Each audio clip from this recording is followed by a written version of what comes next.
What's going on, guys? Welcome to Steve Does Stuff. I'm Steve, and today we're gonna be doing some truck stuff. This is a 2016 GMC Canyon.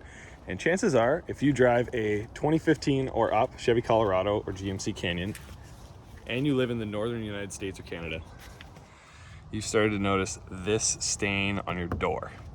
Now, even worse than that, I've started to notice there's some rust in there, which is not good. So today, I'm gonna be walking you through what causes it, how to deal with it, and hopefully, maybe in another video, the ultimate solution. First things first, got a lot of crap in the way here, especially this beauty, two-door Chevy Tahoe. I gotta get everything out of the way so we can bring the truck in here and show you what we're dealing with.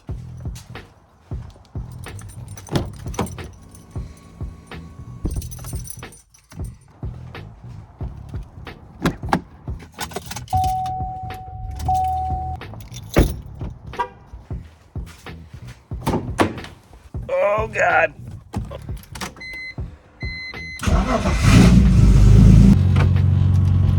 Oh God. Get too old for this. Just a quick note on this guy behind me. This is an absolutely gorgeous 1995 Chevy Tahoe LS.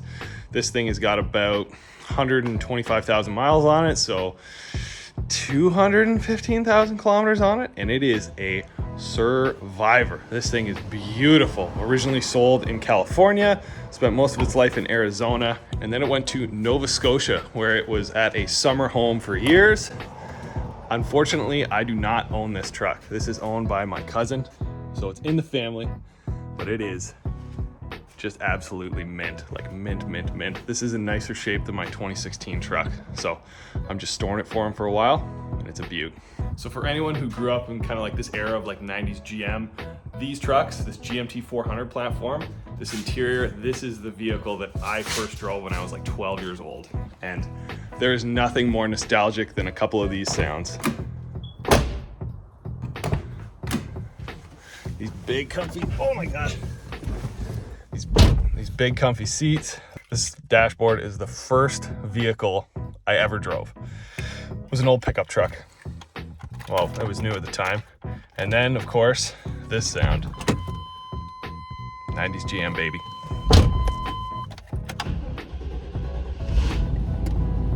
$128,000 miles on it.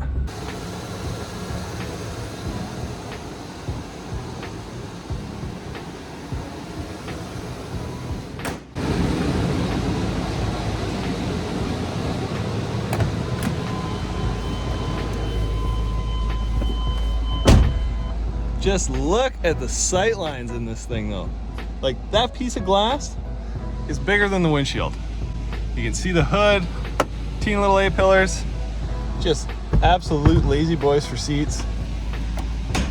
I mean, quality aside, you can't beat 90s GM. So it had originally come with a body colored grille on it and no chrome over the wheels, but my cousin replaced all that stuff and it looks absolutely cherry right now. Such a cool truck. Anyway, back to what we were doing. So back to our stain problems. In order to, I guess, prevent this, stop it, or fix it, no matter which way you slice it, you're gonna have to take the door panel off. So trying to get the best view of this stain I can. It's most pronounced up here where you can see the white on it.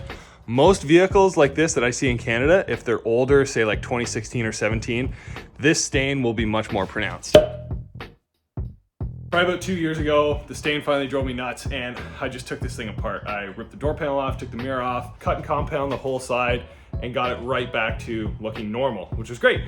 Right up until about this spring, I noticed it was coming back, and even worse than coming back, it was coming back with a little bit of a rust bubble in there. So when it comes to taking the Colorado Canyon door panels off, you're gonna wanna start up here by the handle. You can see there's a little dust cover right here. Take a pick, remove that. There's gonna be a 7mm bolt under there. From there, you're gonna wanna pull up on this, and this whole panel comes right off. Under here, 2 7mm bolts, undo those, get rid of them. Going down to the very bottom of the door, you can see there are, yet again, 2 more 7mm bolts that hold this in place.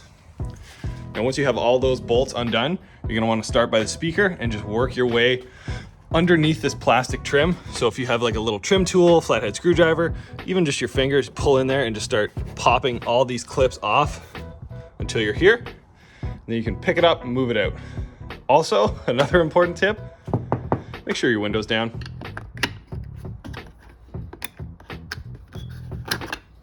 Don't lose that.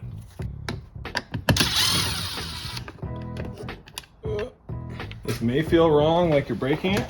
Just get your fingers on the ground like that. Boom.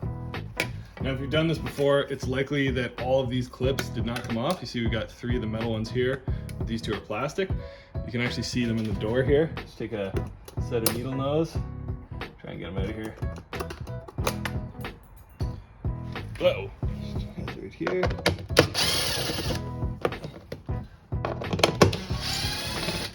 Now, as far as the trim tool, I got this one with a remote start kit for my wife's Mazda CX-5. It's basically just like a plastic, I don't know, pry bar. When I originally did this, I used a flathead screwdriver, so don't worry about it. We're gonna start right here, work our way up, and once that's off, lift the door up and away.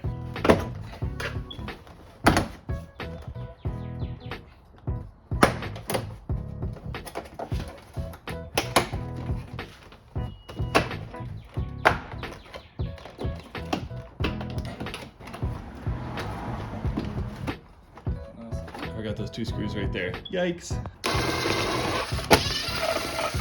Now I couldn't get these 2 screws out, like they're still in there loose. I did have a little magnet retrieval tool that I promptly lost right after I bought it, so I'll just have to shake them out of there.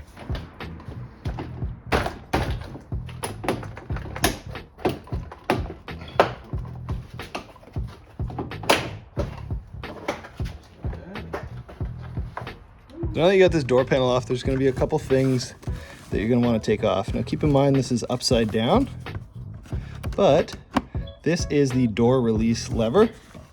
So you want to clip it, undo it, pull it back, spin her around, and then pull this guy up and out. So further down to the door, these are all the window regulator controls. Just a couple relatively easy clips once you get down there. Just trying to see these buggers.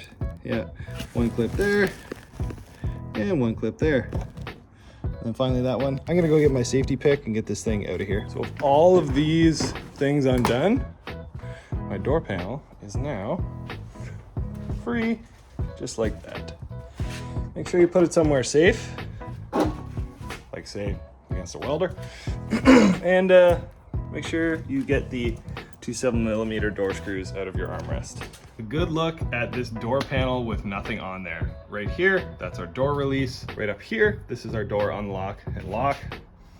Nothing super exciting going on here. If you want some new 6x9, some of those boom booms. Our area of focus is gonna be exposing this so we can get at all these nuts under here. Now I've heard this trim piece is an absolute bastard to get back on, so we're gonna avoid that.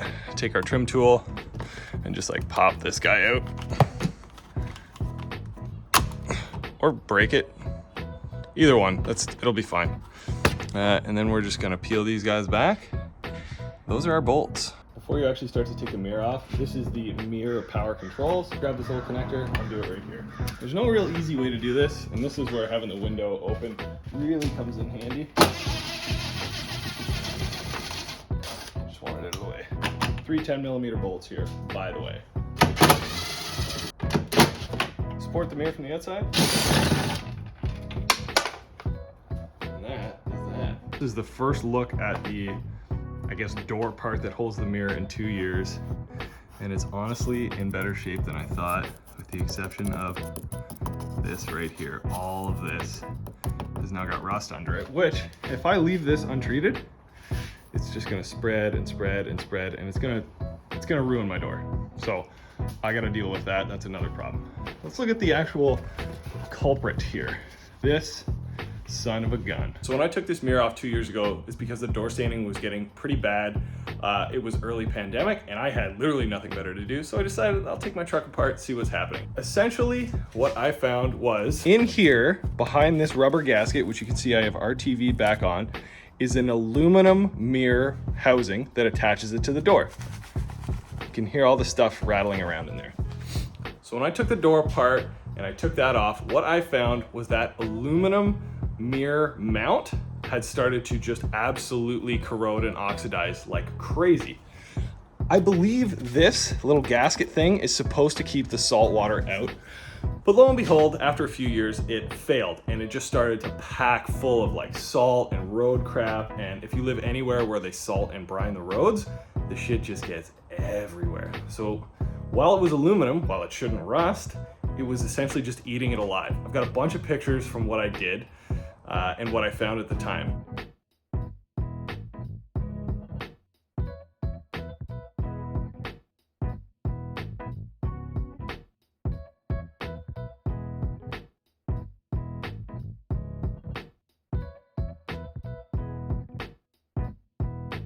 It was disgusting. So essentially all of that oxidized aluminum and salt was just starting to run down here, down the door. It was even so bad that it was coming through on the inside here. That's how bad that seal had failed. Now in order to fix this, I blasted it off with air. I scrubbed it in baking soda. I don't know, I think to try and like neutralize it. I really couldn't tell you why I did it. I thought it was a good idea.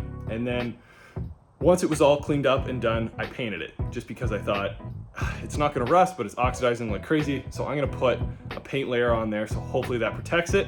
Going even further than that, I just RTV'd the living crap out of it to try and seal it off in there.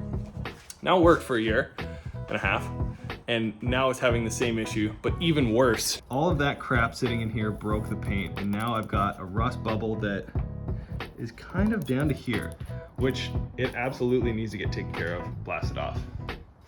But what I am curious about is how well did my fix work? Not well. So let's take a look. Oh no.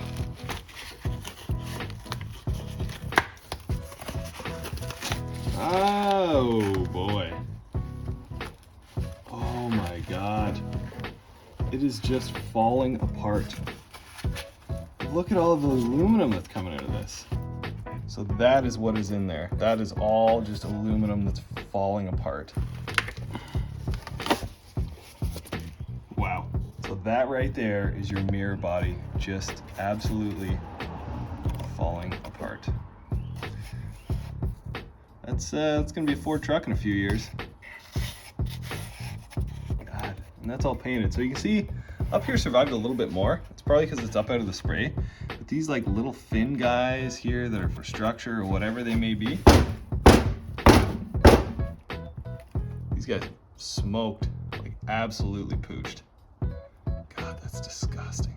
That's salt for you. One thing I hadn't actually considered prior was, so like water and spray may actually collect in behind the mirror and then kind of make its way down in here, because now that it has been cleaned up, it is very noticeable or very evident that the bottom gets it way worse than the top. So while it may have been getting blasted before because the seal failed, the actual design of the mirror may funnel salty water down through here and along the bottom.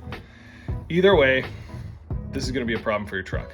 Now, after searching around online and just looking at these trucks in the wild, I noticed there is never the same issue on the passenger side. And after looking around on some forums, Colorado Canyon Fans is a perfect forum for it. I found that while the driver's side mirror uses that aluminum mount body, the passenger side uses plastic. This mount that attaches it to the body is supposedly plastic. So it's never gonna oxidize, never gonna have the same issues. I have no idea why. It's ridiculous. But as for preventing this, I don't really have a great solution for it. I tried to paint it. Maybe you could line it, pack it with grease or something like that. I don't know. It is going to be an issue on all of these trucks that are up in northern United States or Canada, where there is winter and heavy salting of roads. So with that, I need to come up with a solution. And fortunately, I have found a solution. This is gonna take some improvising, but this is the solution. We're gonna be putting some Boost Auto Parts mirrors on this truck. That's gonna have to wait till another episode of Steve Does Stuff. I hope this has been helpful for some of you guys out there that are struggling with your mirror stain issues. At least you know why. As far as the solution, new mirrors maybe. Thanks for watching, guys. See you next time.